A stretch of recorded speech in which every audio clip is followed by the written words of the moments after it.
BRS party గురుకులాల పైన ధృతరాష్ట్ర ప్రేమ చూపిస్తుంది.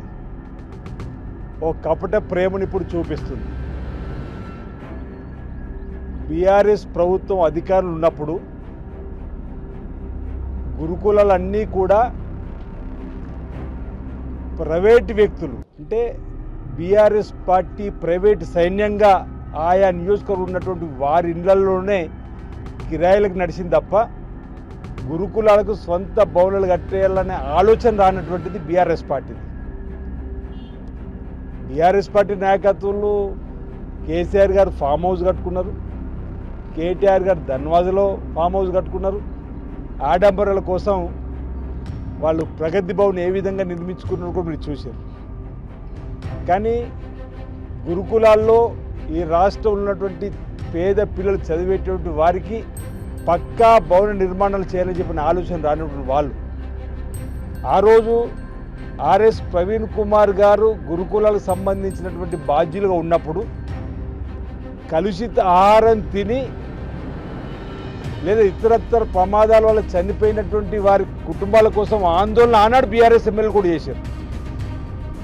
అంటే ఈరోజు బీఆర్ఎస్లో చేరినటువంటి ప్రవీణ్ గారి ఆనాడు గురుకులాలకు సంబంధించినటువంటి ప్రత్యేక కార్యదర్శి ఉన్నప్పుడు ఇంచుమించు ఒక 900 మందిని అతను ప్రభుత్వంకి ఎలాంటి అనుమతులు లేకుండా తీసుకున్నటువంటి వాళ్ళు, ఒక సైన్యంగా ఉన్నటువంటి వాళ్ళు.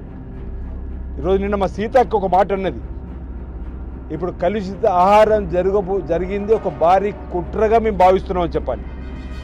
అంటే బీఆర్ఎస్లో ప్రవీణ్ కుమార్ గారు చేరిన తర్వాత ఆనాడు ప్రవీణ్ కుమార్ గారు తీసుకున్నటువంటి ఆలోచనకు అనుగుణంగా జరిగినటువంటి వాళ్ళు కొంతమంది ఈ కుట్రకే తెరలేపిరన్న ఒక అనుమానాన్ని ఈరోజు మేము వ్యక్తం చేస్తున్న తరుణంలో అసలు ఫ్రస్ట్రేషన్లో బీఆర్ఎస్ పార్టీకి ఏ సమస్యను ముందుకు తీసుకొని పోవాలో ఆలోచన లేకుండా ఈరోజు గురుకులాల సమస్యనేదో ముందుకు తీసుకొని పోయేటువంటి కార్యక్రమం చేస్తున్నదాన్ని తీవ్రంగా తప్పడుతున్నాం.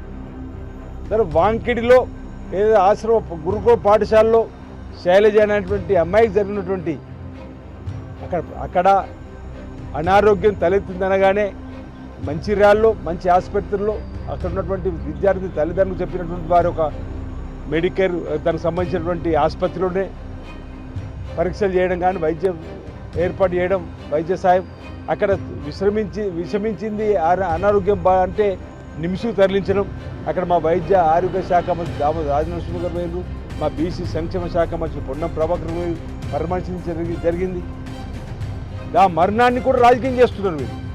ఈరోజు ఏదైతే ఆసిఫాబాద్ ప్రాంతంలో, నేను మీ ద్వారా ఒకటి అడుగుతా ఉన్న వాళ్ళు, అదే ఆసిఫాబాద్ ప్రాంతంలో వాళ్ళ హయాంలో ఆ రోజు మీరు రాజకీయం చేయదలుచుకోవాలి. ఆ రోజు మా అక్కడ జిల్లా అధ్యక్షుడు విశ్వప్రసాద్ గారు వారికి అండగా నిలబడే ప్రయత్నం చేస్తూ కూడా అరెస్ట్ చేసి జైల్లో ఉంచారు తప్ప మేము ఏనాడు కూడా రాజకీయం చేయడానికి కోసం మేము ప్రయత్నం చేయలేం.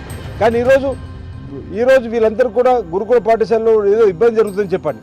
ఇంచుమించు 103 గురుకులాలు, స్కూల్ బిల్డింగ్స్ అన్నీ ఎమ్మెల్యేల బంధువులలో ఉన్నటువంటి సందర్భం. ఇంతకుముందు చెప్పినట్టు 1000 మంది స్టాఫ్ 9 కోట్ల రూపాయలు ఇష్టానుసారంగా ఆ రోజు ఖర్చు పెట్టినటువంటిది. అంటే Subscribe us and press the bell icon for more interesting updates.